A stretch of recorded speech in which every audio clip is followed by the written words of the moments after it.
mapagkakatiwalaan. Nagtitiwala sa ABS-CBN News and Current Affairs.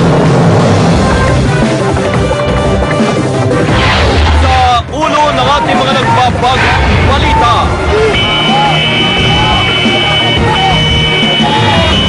Tigil pasada sa Metro Manila, bahagyang nagdulot ng traffic.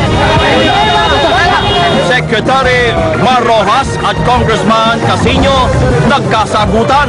Nagiging perwisyo tayo sa mga nagnanais maghanap buhay. Ang perwisyo dito yung mga kumpanya ng langis, hindi yung... Transportasyon sa ilang bahagi ng Mindanao, Visayas at Luzon, tinangkaring pilayin. Siyam si Sup-Sup, ipinagbunyi ng mga kababayan at iba nagbalyahan pa. Mga media man kuno sa customs, puntiryang buwagin ni Customs Chief Piazon. Mga dating provincial election supervisors lumantad, dating Comelec Chairman Abalos idinawit sa dayaan. Exclusive, bentahan ng lisensya sa pagka-nurse na bisto, nagpapanggap na PRC official, arestado. Isa pang exclusive, pagnanakaw ng Salisi Gang sa loob ng monasteryo, huli sa CCTV. At sa ating special report, alamin ang sekreto ni Lola Tinay, ang super lola na may 93 apo. Kilalang negosyante sa Russia na napak sa gitna ng isang TV show. At mga Pinoy, isang araw na bumida sa Hollywood.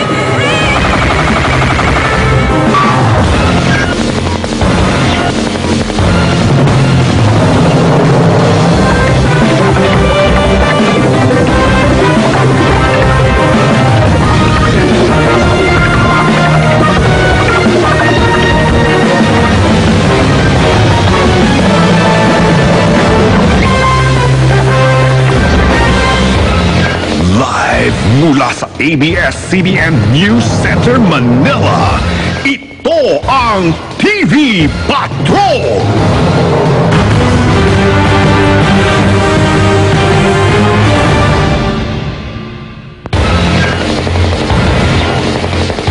Magandang gabi bayan. Sa kabila ng bantang matanggalan ng prangkisa at ang hindi pagsali ng iba pa mga transport groups, tinuloy pa rin ng grupong pisto ng kanilang tigil pasada sa Metro Manila at iba pang panig ng bansa.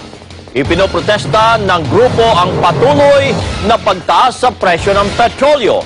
At live mula sa Cubao, Quezon City, nagpapatrol si Zen Hernandez. Zen, sa akala mo at sa mga report na nakukuha mo, mula sa pulisya of course, gaano kalawak ang epekto ng transport strike na ito?